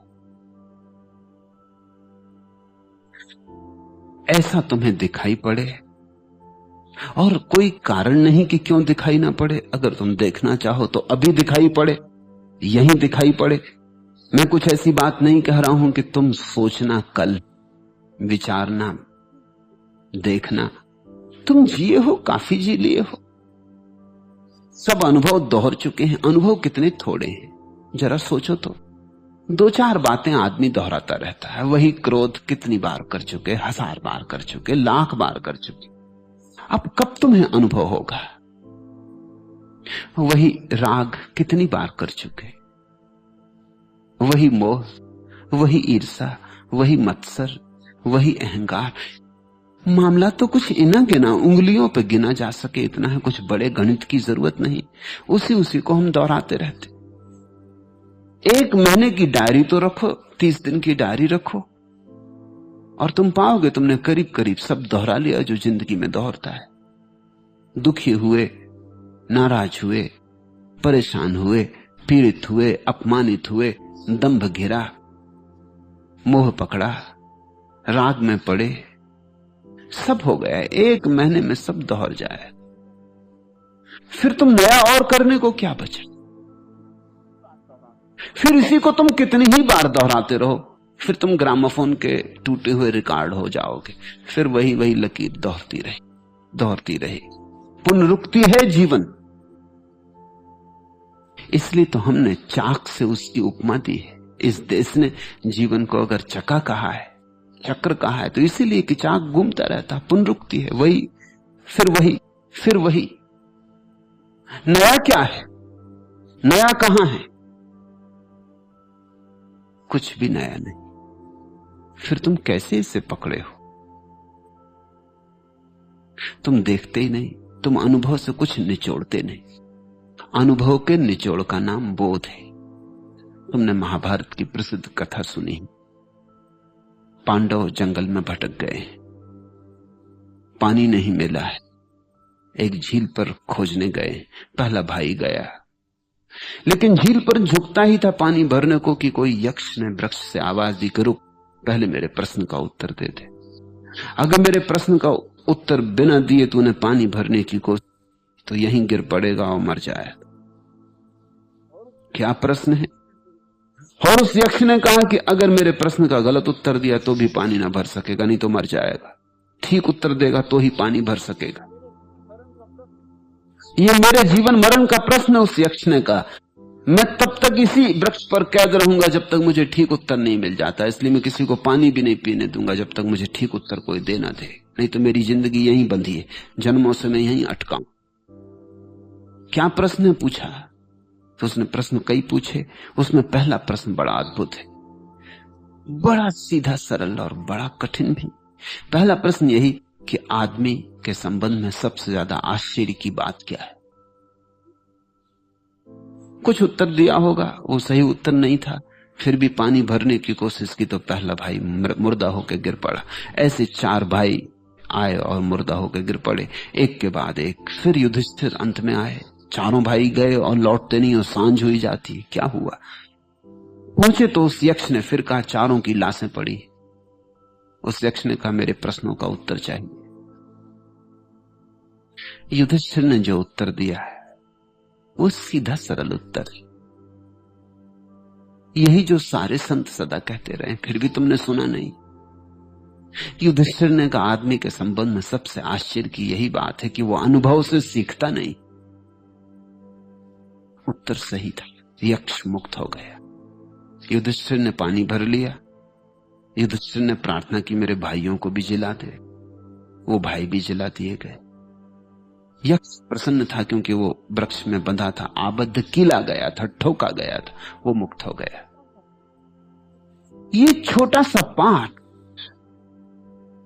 तुम सोचते हो अगर तुम पानी भरने गए होते उस झील पर तो जिंदा लौट सकते थे। तुम ये उत्तर देते, ये उत्तर तुम्हारे जीवन से उठता नहीं उठता तो तुम भी उसी मूर्खता में पड़े हो जिसमें सारे लोग पड़े। अनुभव सभी को होते हैं, जो अनुभवों को निचोड़ निचोड़ के इत्र बना लेता है, हर अनुभव से इत्र निचोड़ लेता है। ख्याल करना, फूल हैं, तुम फूलों को इकट्ठा ना कर सकोगे। फूल तो आए और गए, सुबह थे सांझ ना रहे, अभी हैं अभी कुम्हला जाएंगे। फूलों को कोई संभाल के नहीं रख सकता, तिजोरी में बंद भी कर लोगे तो सड़ जाएंगे, राख रह जाएगी कुछ दिन बाद, सुगंध तो नहीं बचेगी, दुर्गंध हो सकती है। लेकिन फूलों को बचाने का एक उपाय है, इत्र निचोड़ लो, उनका सार निचोड़ लो, उनकी गंध निचोड़ लो। फूल तो मर जाएंगे लेकिन इत्र सदियों तक रह सकते हैं, इत्र शाश्वत हो सकता है। ऐसे ही अनुभव के फूल हैं। आज क्रोध किया, ये एक फूल है, इसमें से निचोड़ लो कुछ बोध, कुछ काम की बात, कुछ सार की बात। इसको ऐसे ही मत जाने दो। आज प्रेम किया, इसमें से निचोड़ लो कुछ काम की बात, एक फूल खिला। आज अपमानित हुए, नाराज हो गए, मूर्छित हो गए, अनाप शनाप बकने लगे, अनर्गल व्यवहार किया, विक्षिप्तता प्रकट की, ये फूल है, निचोड़ लो कुछ। ऐसे रोज रोज हर अनुभव के फूल से अगर निचोड़ते गए तो बोध का इत्र इकट्ठा होता, तो बुद्धिमान होता है आदमी। बुद्धिमान आदमी शास्त्रों से नहीं होता, बुद्धिमानी जीवन के शास्त्र को अनुभव करने से आती। और सबको ये शास्त्र मिला है। ये जीवन सबके पास एक जैसा है, गरीब के पास, अमीर के पास, ग्रामीण के पास, शहरी के पास, पढ़े लिखे के पास, गैर पढ़े लिखे के पास, सबके पास एक सा जीवन है, क्योंकि जीवन के अनुभव एक से। पर बहुत थोड़े से लोग इसमें से इत्र निचोड़ते हैं। जो इत्र निचोड़ते हैं उनको पलटू की बात जज जाएगी, समझ में आ जाएगी। इत्र निचोड़ निचोड़ के तुम पाओगे कि बाहर के जीवन के किसी अनुभव में कोई सुख नहीं है, दुख ही दुख है, खालिद दुख है। इसलिए बुद्ध ने कहा, जन्म दुख है, जरा दुख है, मृत्यु दुख है, जीवन की पूरी कथा दुख। जीवन में दुख छिपा है, ऊपर ऊपर सुख के आभूषण है, भीतर भीतर दुख के घाव है। ऊपर ऊपर सुख के सुंदर वस्त्र, भीतर भीतर बड़ी अंधेरी रात है। जिस दिन ऐसा दिखाई पड़ जाता है कि बाहर दुख मात्र है, जिस दिन ऐसी प्रतीति होती है कि बाहर दुख मात्र है, फिर कहां जाओगे? फिर तो बाहर जाने को कोई जगह न रही, फिर तो एक ही जगह बची, भीतर ही जा सकते हो। पलटू ने कल कहा ना कि 10वें द्वार पर बैठा हूं, 9 द्वार, आंख, कान, नाक, मुंह, जनेंद्रियां, ये सब 9 छेद हैं आदमी के शरीर में। तुम्हारे सारे तथाकथित सुख इन्हीं 9 छेद से भीतर आते। सुगंध आती नाक से, संगीत आता कान से, सौंदर्य आता आंख से, ऐसा। और इन्हीं 9 छिद्रों से तुम जगत में जाते हो, बाहर जाते हो। एक सुंदर स्त्री को देखा, चले बाहर, आंख से ही देखा, दूर जाते देखा, लेकिन तुम चल पड़े उसके पीछे। फिर तुम अपनी पत्नी के साथ चल रहे हो, लेकिन हो नहीं वहां। पत्नी तत्क्षण पहचान लेती कि आप चल पड़े, आप कहीं निकल गए दूर। पत्नियों को धोखा देना भी मुश्किल है। पत्नी जानती है, वो पूछने लगती कहां चले गए, क्या मामला है, तुम यहां नहीं मालूम होते। और ऐसा भी नहीं कि तुम आंख बचाओ तो बच सकते हो, तुम आंख बचाओ तो भी चले गए। आंख बचाने का मतलब ही ये है। एक स्त्री सुंदर जाती थी, तुमने नहीं देखने की कोशिश की, मगर अब इससे क्या होगा, नहीं देखने की कोशिश में ही चले गए। भीतर तो रूप उठाया, आंख से तुम बाहर बह गए। ये 9 छेद है। और एक 10वां छेद है, 10म द्वार उसको ज्ञानियों ने कहा है। वो 10वां छेद भीतर की तरफ जाता, 9 छेद बाहर की तरफ। संसार के पक्ष में तो 9 मार्ग है, इसलिए लोग संसार में सुगमता से चलते हैं। रास्तों पर रास्ते हैं, ये चूके तो दूसरा, दूसरा चूके तो तीसरा। यहां कई पटरियां इकट्ठी दौड़ती, यहां 9 पटरियां इकट्ठी दौड़ रही। इस ट्रेन में न मिले जगह तो दूसरे में मिल जाती, कहीं ना कहीं मिल ही जाती। लोग दौड़ते रहते। कोई संगीत का दीवाना है, कोई रूप का दीवाना है, कोई काम का दीवाना है, कोई धन का दीवाना है। दीवाने ही दीवाने, और हर एक ने अपनी अपनी पटरी पकड़ ली। भीतर जाने का मार्ग सिर्फ एक है, एकमात्र है।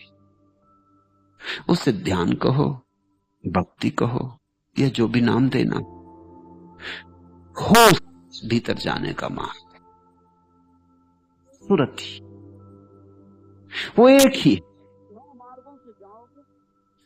9 मार्गों से जाओगे तो 3 तेरा हो जाओगे, हो ही जाओगे, क्योंकि 9 मार्गों पर भागना पड़ेगा। बिखर जाओगे, खंड खंड में टूट जाओगे। एक हिस्सा इस पटरी पे दौड़ेगा, दूसरा हिस्सा दूसरी पटरी पे दौड़ेगा।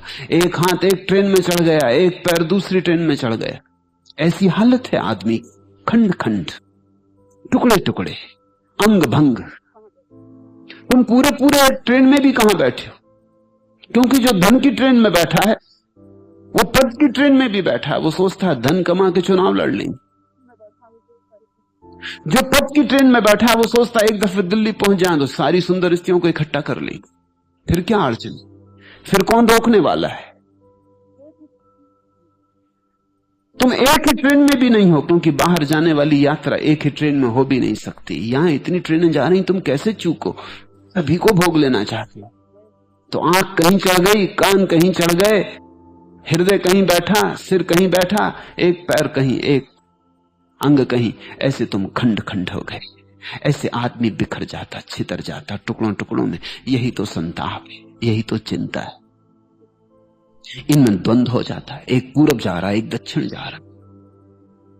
अनेक घोड़ों पर सवार हो गए, अब फांसी लगी, अब बड़ी अड़चन होती, क्योंकि तुम एक हो और तुम अनेक घोड़ों पर कैसे सवार हो सकोगे। होगे तो झंझट में पड़ोगे, टूटोगे, विक्षिप्तता आई। जितनी मनुष्य की वासनाएं बढ़ती जाती, उतनी विक्षिप्तता आती जाती, उतना जीवन का संगीत शून्य हो जाता, बेसुरापन हो जाता, भीतर की तालबद्धता टूट जाती। वो एक तारा फिर नहीं बचता। वो एक तारा है। फकीर के हाथ में तुमने एक तारा देखा ना, वो बहुत तारों वाली वीणा नहीं बजाता। बहुत तारों वाली वीणा तो संसार में ले जाती, फकीर तो एक तारा बजाता है, उसमें एक तार, वो 10म द्वार की खबर देता है। वो तो एक को ही याद करता है, वो बहुत से प्रेम नहीं करता, वो एक को ही प्रेम करता है। इसलिए पलटू ने कहा पतिव्रता, भक्त तो पतिव्रता हो। उसने तो एक को पकड़ लिया, उसने सबको छोड़ दिया। और एक साधे सब सज, सब साधे सब जाए। संसार में जाने वाला आदमी धीरे धीरे सब खो देता है, स्वयं में जाने वाला सब पा लेता। तो अपनी हालत देखो। मैं जो कह रहा हूं केवल तथ्य की बात कह रहा हूं, न तो ये कोई काव्य है, न ये कोई दर्शन शास्त्र। यहां सिद्धांतों में कोई रस ही नहीं। मैं तुम्हें कोई शास्त्र नहीं समझा रहा हूं, मैं तुम्हें सिर्फ इतना कह रहा हूं, जरा अपने जीवन के पन्नों को गौर से पलट कर देखो। मैं तुम्हें गीता पढ़ने की सलाह नहीं देता, न वेद पढ़ने की, न कुरान पढ़ने की, वो तुम समझोगे नहीं। जिसने जीवन के जीवंत शास्त्र को न समझा, वो कैसे वेद पढ़े, कैसे कुरान पढ़े। जो जीवन की अपनी कहानी को भी नहीं निचोड़ पा रहा है, वो मोहम्मद के वचनों से क्या पाएगा, वो कृष्ण के वचनों से क्या पाएगा। जीवंत परमात्मा तुम्हें चारों तरफ से घेरे खड़ा है और उसकी तुम्हें याद नहीं आ रही, तुम मुर्दा किताबों में उसे कैसे खोज पाओगे। हाँ, यहां खोज लो तो वहां भी मिल जाएगा। इसलिए मैं कहता हूं, जीवन में पहले पढ़ लो तो फिर वेद पढ़ लेना, फिर बुद्ध की वाणी पढ़ लेना, फिर जिन वाणी पढ़ लेना, वहां भी पालोगे। यहां जो मिल गया तो वहां तो मिल ही जाएगा, यहां ना मिला तो कहीं भी नहीं मिल सकता है। मैं तुम्हें केवल तथ्य के प्रति जागने को कहता हूं, और तुम्हारे पास तथ्य है, और तुम्हारे पास जागने की क्षमता भी है, होश भी है तुम्हारे पास, और तथ्यों का जमाव भी है। अब क्यों बैठे हो, निचोड़ क्यों नहीं लेते? थोड़ा इत्र निचोड़ो।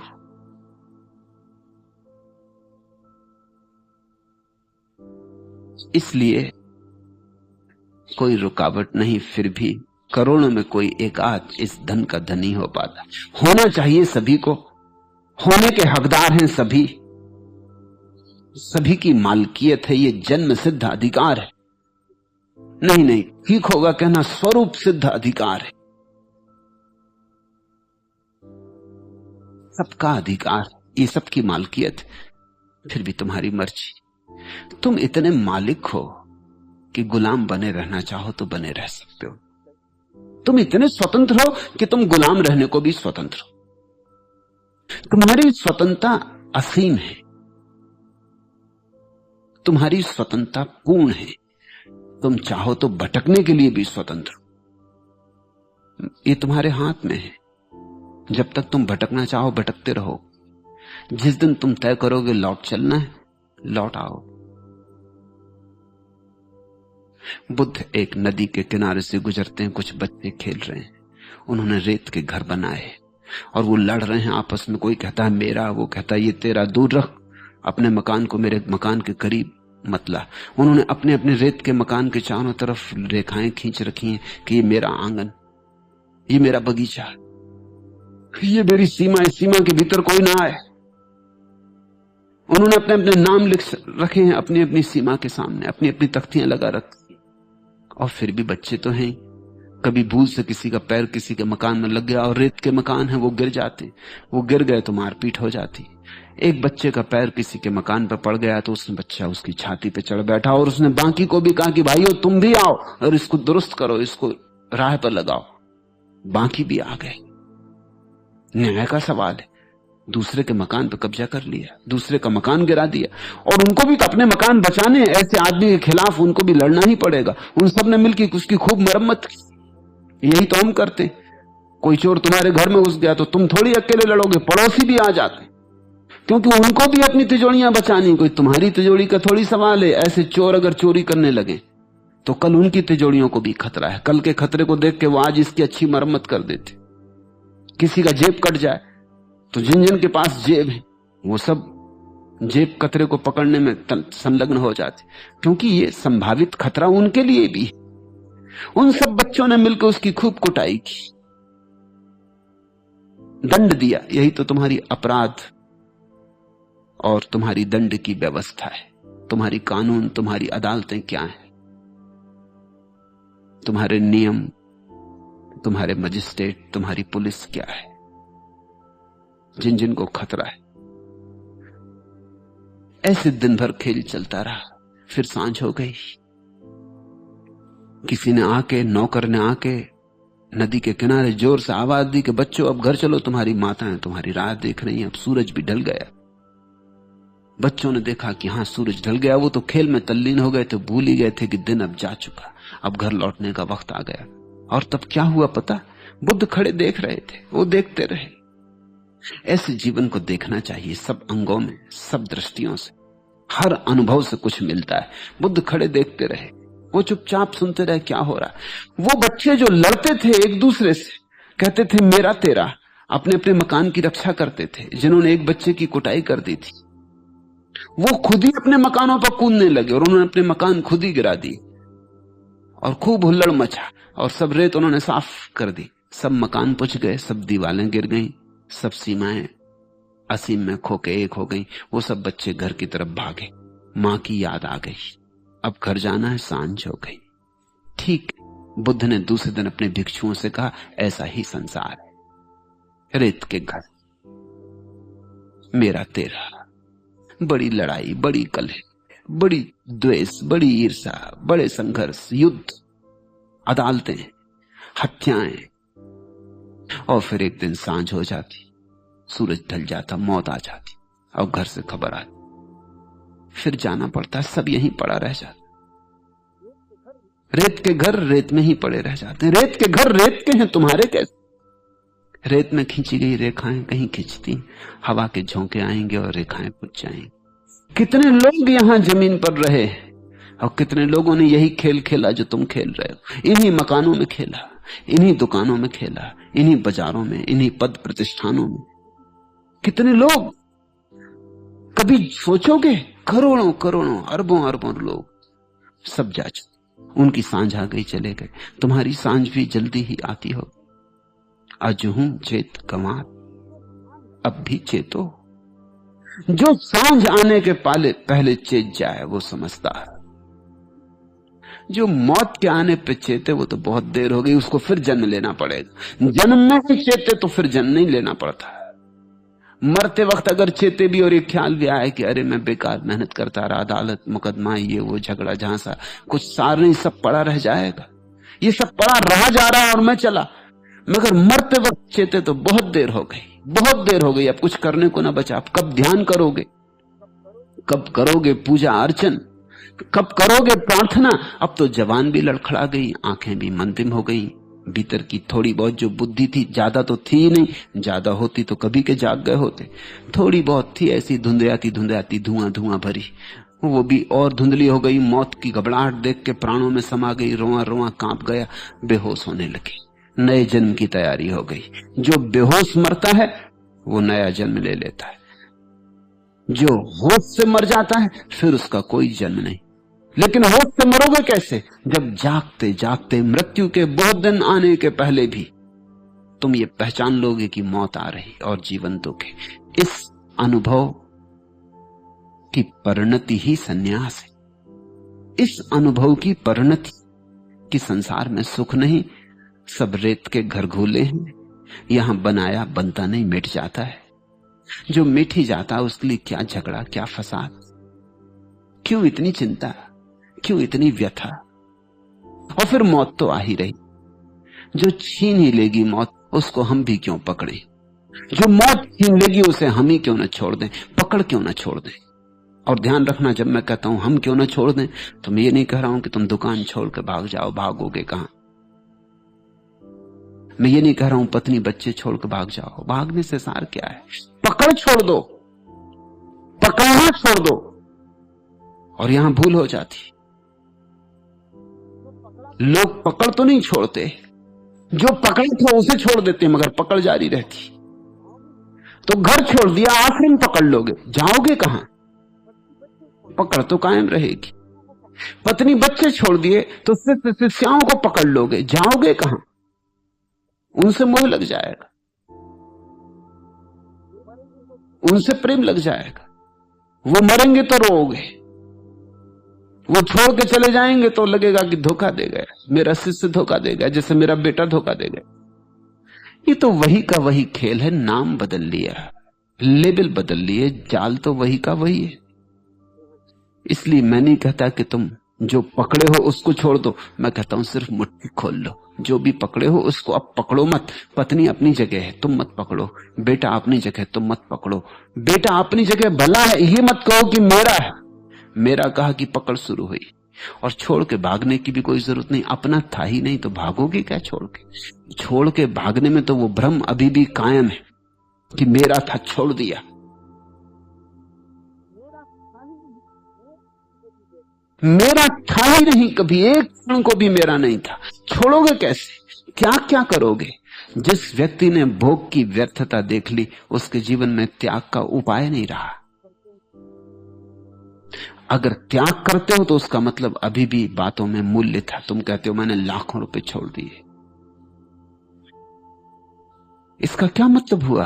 अभी लाखों रुपयों में तुम्हें लाखों दिखाई पड़ते हैं, अभी भी दिखाई पड़ते, तब भी दिखाई पड़ते थे, कुछ फर्क न हुआ।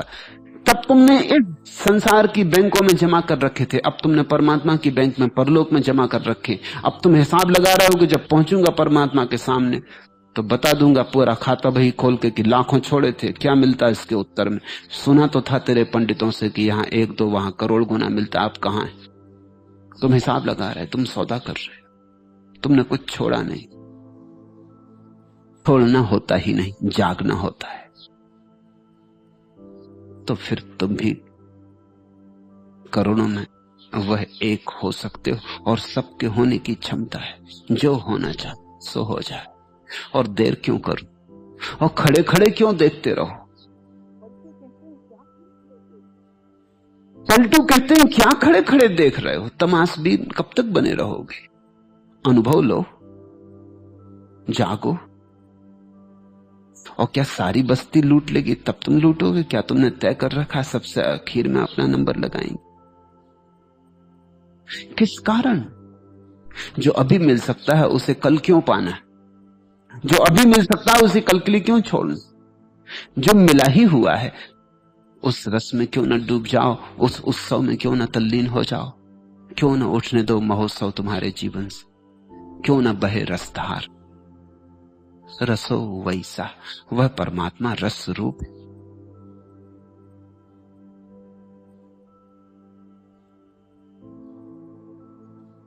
तीसरा प्रश्न भी दूसरे से संबंधित है, उसके साथ ही ले लें। तीसरा प्रश्न है, सन्यास का फल मधुर फिर भी सभी उसे क्यों नहीं चखते? कृपा करके कही। मधुर है ये तो चखोगे तब पता चलेगा ना। मेरे कहने से मधुर है तो थोड़ी चख लोगे। अब ये जरा अड़चन की बात है। चखोगे तो पता चलेगा मधुर है, और तुम चाहते हो कि पहले मधुर होने का पता चल जाए फिर चखे। ये तो फिर हो नहीं सकती बात, ये तो बात बनेगी नहीं। ये तो बात बनती थी उसके पहले बिगड़ गई। मैंने सुना है मुल्ला नसरुद्दीन तैरना सीखना चाहता था, वो नदी पर गया अपने एक मित्र को लेकर जो तैरना सिखा सकता था। संयोग की बात, संयोग की भी नहीं कहनी चाहिए, भीतर तो कारण रहे होंगे। डरा डरा गया होगा, भयभीत गया होगा। नदी का किनारा, सीढ़ियों पर काई जमी थी, उसका पैर फिसल गया, चारों खाने चितक पड़ा, सिर में चोट भी लग गई। वो उठा और एकदम घर की तरफ भागा। उसके मित्र ने कहा, भाई बड़े मियां कहां चले? उसने कहा, अब जब तैरना सीख लूंगा तभी नदी के पास आऊंगा। ये तो खतरनाक मामला है। अब अगर पानी में गिर गया होता तो जान गंवा देती। नमस्कार। उसने कहा, अब तो जब तैरना सीख लूंगा तभी नदी के पास आऊंगा। लेकिन तैरना कहां सीखोगे? तक के गरिया लगा के घर में? तैरना सीखना हो तो नदी के पास आना होगा। और तुम कसम ले लिए कि कसम अब नहीं आने वाला। और मुल्ला की बात वैसे समझदारी की लगती है, अनुभवी की लगती है, व्यवहारिक बात है। ये तो खतरनाक मामला है। जरा और चूके होते, पानी में पड़ गए होते तो आज मौत हो जाती। अब नदी से दूर ही रहूंगा, अब तो तैरना सीख लूंगा फिर आऊंगा। गणित की है, तर्क की है बात, शुद्ध तर्क है। लेकिन ये तो बात बनते बनते बिगड़ गई। ये तो शुरू से बिगड़ गई। ये तो कभी तैरना सीखेगा नहीं और कभी नदी के पास आएगा नहीं। तुम कहते हो सन्यास का फल मधुर है, फिर भी सभी उसे क्यों नहीं चखते? चखें तो पता चले। और तो कोई उपाय नहीं। न चखोगे तो पता नहीं चलेगा, चख के ही तो पता चलता है। तो फिर क्या करें? लोगों की बुद्धियां बड़े तर्क से भरी हैं। वो कहते हैं पहले प्रमाण चाहिए कि ईश्वर है, तो फिर हम ईश्वर की तरफ चलेंगे। और ईश्वर की तरफ चलने से प्रमाण मिलता है कि है। अब ये बड़ी मुश्किल बात है। यही अबूझ पहेली है धर्म की। अनुभव करने से प्रमाण मिलता है और कोई प्रमाण नहीं। और चखने से स्वाद आता है, और कोई उपाय नहीं है। इसलिए जो हिम्मतवर हैं, जो कहते हैं कि ठीक है बहुत से बहुत यही होगा ना, कड़वा होगा तो थूक देंगे, ज्यादा से ज्यादा इतना ही होगा ना कि फल मीठा नहीं होगा, कड़वा होगा, तो जिंदगी में इतने कड़वे फल चखे, एक और सही। कितने तो तुमने कड़वे फल चखे, अभी तक तुमने मीठा फल चखा कहां? कड़वे के तो तुम अभ्यासी हो, तो क्या घबराहट है? एक फल और सही, कड़वा ही निकल सकता है, चख तो लो। हालांकि जिनने चखा उन्होंने पाया कि मीठा है, मगर चख के पाया। डूबोगे तो अनुभव होगा, नदी में उतरोगे तो तैरना सीखोगे, तैरना सीखोगे तो उस पार जा सकोगे, तैरना सीखोगे तो गहराइयों में उतरने की क्षमता आ जाएगी, और गहराइयों में मोती पड़े। नदी की सतह पर तो सूखे पत्ते इत्यादि बहते हैं, मोती नहीं। सागरों की गहराई में डुबकी मारनी पड़ती, गोताखोर होना पड़ता, बिना तैरे तो कैसे गोता मारोगे? इसलिए बहुत लोग वंचित रह जाते हैं, क्योंकि बहुत लोग तर्कनिष्ठा धर्मनिष्ठा में बाधा। धर्म की तरफ तो वही जाता है जिसको पलटू ने कहा, जिससे विश्वास हो जाए। विश्वास कैसे हो? विश्वास होने का क्या रास्ता? अब मैं तुमसे ये भी नहीं कह रहा हूं, पलटू भी नहीं कहते कि तुम जाके ऐसी नदी में कूद पड़ो।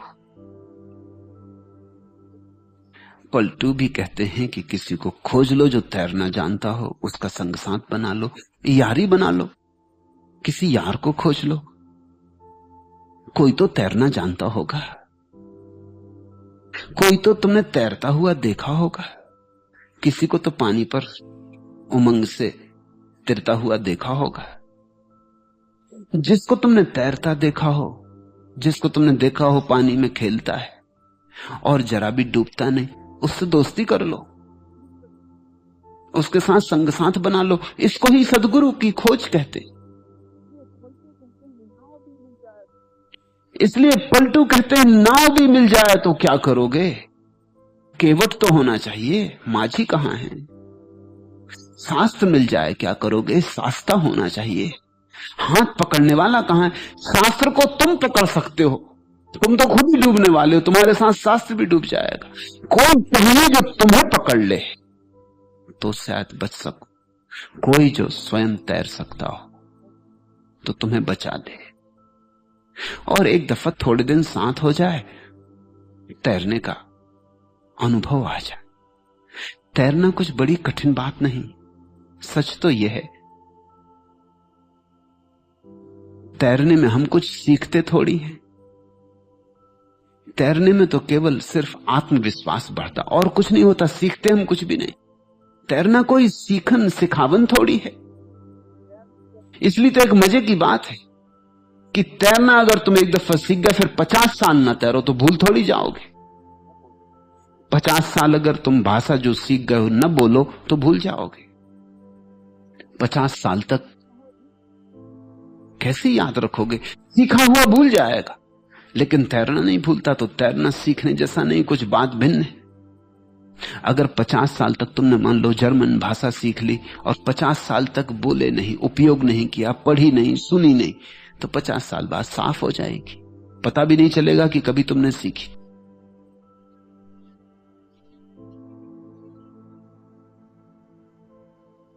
लेकिन तैरना 50 साल तुम तैरो ही मत। एक दफा तैरना सीख लिया फिर नदी जाओ ही मत, सरोवर के पास जाओ ही मत। 50 साल के बाद भी पानी में उतरोगे, तैरो। फर्क है कुछ। ये बात स्मृति से संबंधित होती तो भूल गई होती, ये बात स्मृति से संबंधित नहीं। फर्क यह है कि तैरना तो हमें आता ही है, वो हमारा स्वभाव है। फिर हम नदी में डरते क्यों हैं? डरने का कारण है आत्मविश्वास की कमी। तैरना नहीं आता ऐसा नहीं। तैरने वाला क्या करता तुमने देखा? नए सिक्खड़ को नदी में ले जाओ, वो क्या करता? दोनों एक ही काम करते हैं, दोनों हाथ पैर फड़फड़ाते। सिक्खड़ बेतरतीब से फड़फड़ाता और घबराता और डरता है। सीखा हुआ भी हाथ पैर फड़फड़ाता है, व्यवस्था से फड़फड़ाता है, संगति से, और डरता नहीं और निर्भय फड़फड़ाता है, क्योंकि उसे भरोसा आ गया, वो जानता है। फिर जब तैरने में कोई बिल्कुल कुशल हो जाता तो हाथ पैर भी नहीं फड़फड़ाता, नदी पे ऐसी तैर जाता।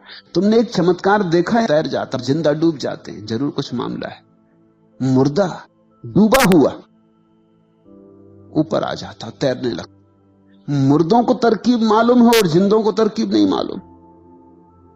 मुर्दा ना तो हाथ पैर फड़फड़ाता, ना कुछ, सिर्फ तैर जाता। क्या बात होगी? मुर्दे को भय नहीं, अब मरी गए, अब भय क्या? अब मरी गए तो भय किसको? मुर्दा निर्भय है, जिंदा आदमी भयभीत है। भय डुबाता है, नदी नहीं डुबाती। इस बात को तुम ख्याल में रख लेना, गांठ बांध लेना हीरे की तरह। भय डुबाता है, नदी नहीं डुबाती। इसलिए जब तैरने में तुम कुशल हो जाते हो और भय मिट जाता है तो तुम मुर्दे की रहते हुए। असली तैराक हाथ पैर थोड़ी हिलाता है, असली तैराक तो ऐसे तिर जाता। तिरने में और तैरने में यही फर्क है। तिरने का मतलब वो ऐसे ही पड़ जाता नदी पर, मजा लेने लगता है। धूप आ रही, धूप स्नान ले लेता, नदी में पड़ा पड़ा, हाथ पैर भी नहीं हिलाता, डूबता भी नहीं। और क्या हो गया? अब भरोसा। सारी बात श्रद्धा की, अपने पे श्रद्धा आ जाए। अभी तुम्हें अपने पे श्रद्धा नहीं, इसलिए किसी ऐसे आदमी का हाथ पकड़ लो जिसे अपने पे श्रद्धा हो, जिसके पास तुम्हें एक बात समझ में आती हो कि इस आदमी को अपने पे भरोसा है। जिस आदमी को अपने पे भरोसा हो, जिस आदमी को जरा भी संदेह की रूपरेखा ना हो, जिस आदमी को अब जरा भी डिगमिगी ना हो, पलटू कहते हैं डिगमिगी मिट गई हो, जो अब थिर होकर बैठ गया हो, उसका हाथ पकड़ लो। सन्यास का और क्या अर्थ? सन्यास का इतना ही अर्थ है, किसी का हाथ पकड़ लो, दीक्षा ले लो, शिष्यत्व स्वीकार करो। किसी का जो तैरना जानता हो, जो तिरता हो पानी में बिना हाथ पैर तड़फड़ाए। जल्दी ही तुम भी योग्य हो जाओ। और योग्यता कुछ खास नहीं है, योग्यता इतनी ही है कि तुमको भी डूबने से बचा जा सकता है। एक बात, फिर धीरे धीरे दूसरी बात पता चलेगी कि हाथ पैर भी तड़फड़ाने की जरूरत नहीं, बचना स्वाभाविक है। पानी तो मुर्दे को तैरा देता, तो मैं तो जिंदा हूं, मुझे क्यों ना तैराएगा? तुम रुक के पड़ जाते। जब एक दफा रुक के पड़ जाते हो और नहीं डूबते, बस एक दफा अनुभव की किरण उतर गई कि नहीं डूबता, डूबना होता ही नहीं, भय गया, भय सदा को गया। सतगुरु के संग साथ में भय मिट जाता। सतगुरु भगवान थोड़ी दे सकता है तुम्हें, सिर्फ भय मिटा सकता है। और भय मिट गया तो भगवान मिट गया। और अभी तो तुम्हारा जो भगवान है केवल तुम्हारा भय। बड़ी उल्टी बात है। अभी तुम मंदिर मस्जिद जाते हो, वो भय के कारण जाते हो। अभी तो तुम्हारा भय मिले, निर्भय को भगवान मिलता। तो सारी बात भगवान पाने की नहीं है, सारी बात कैसे निर्भय हो जाए। किसी निर्भीक के पास बैठो, सत्संग करो, उसकी निर्भय की किरणें तुम्हें भी आंदोलित करें, उसकी तरंगें तुम्हें भी छुए, और धीरे धीरे तुम भी निर्भय हो जाओ। संगति के परिणाम होते। कायरों के साथ रहोगे कायर हो जाओ, वीरों के साथ रहोगे वीर हो जाओ, जैसों के साथ रहोगे धीरे धीरे वैसे हो जाओ। संग साथ परिणाम लाता है। अगर परमात्मा की तलाश है, अगर आत्मधन की तलाश है, तो उनका साथ करो जिनको मिल गया हो। उस आदमी से सावधान रहना जिससे तुम कहो कि मुझे तैरना सीखना, और वो पोथी खोल के बैठ जाए और कहे कि देख, मुझे सब पता है कि तैरने में क्या क्या होता है, ये लिखा है मेरी किताब में, सब लिखा है, ये रही संहिता, इसमें सब लिखा हुआ है, और मैं तुझे सब समझाया देता हूं कि तैरना कैसा होता। नहीं, जो आदमी तुम्हें नदी के तट पर ले जाने को तैयार हो, तुम पूछो तैरना कैसा, वो कहे आओ। तुम पूछो ध्यान कैसा, वो कहे आओ। तुम पूछो भक्ति कैसी, वो कहे आओ और डुबकी लो, बताया देता हूं। जिसका इंगित यथार्थ की तरफ हो,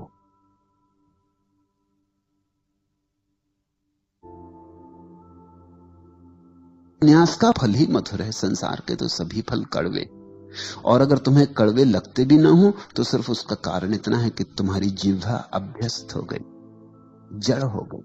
ऐसा हो जाता है ना, पहली दफे काफी पियो तो तिक्त लगती, फिर कुछ दिन अभ्यास करते रहो इस आशा में कि ये तो सीखनी पड़ेगी, तो संस्कृत आदमी और काफी ना पियो तो गंवारपन का लक्षण है, काफी तो सीखनी ही पड़ेगी। थोड़े दिन अभ्यास करते रहो, फिर काफी तिक्त नहीं लगती। पहली दफा सिगरेट पियो तो खांसी आती, आंख में आंसू आ जाते हैं, गले में अड़चन मालूम होती, बिल्कुल स्वाभाविक हो रही।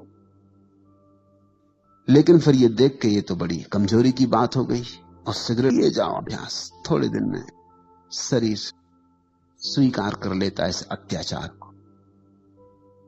धुएं को बाहर भीतर ले जाना, गंदे धुएं को, तमाकू के ज्वरग्रस्त धुएं को बाहर भीतर ले जाना, और धीरे धीरे तुम्हें रस आने लगता है।